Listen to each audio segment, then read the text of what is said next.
Kumusta sa lahat? Maligayang pagdating sa aking channel. Narito ako muli kasama ang kahangahangang video ni na Engin Akyurek at Tuğba Büyüküstün.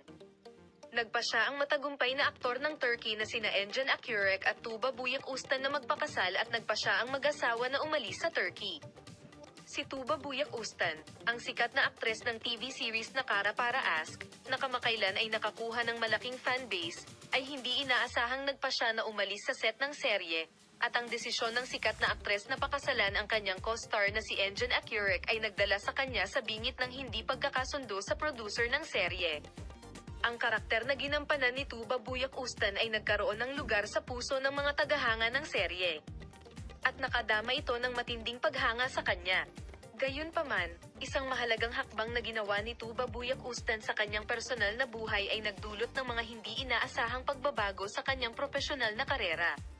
Ang pag-iibigan ni Engin Akyurek ay tumama sa agenda ng magazine na parang bomba, at bagaman ang mga alingawngaw na nagpa siya ang mag-asawa na magpakasal ay lumabas sa press, ang mga tagahanga na narinig ang masayang balitang ito na sana ay magkaroon ng happy ending ang collaboration sa seryeng pinagbidahan ng mag-asawa.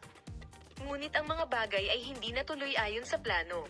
Matapos sabihin ni Tuğba Büyüküstün na gusto niyang umalis sa serye pagkatapos ng kanyang desisyon na magpakasal, nagkaroon ng hindi pagkakasundo sa pagitan ng mga producer ng serye at ang mga producer ay nag-aatubili na tanggapin ang kahilingan ng aktres na umalis sa papel.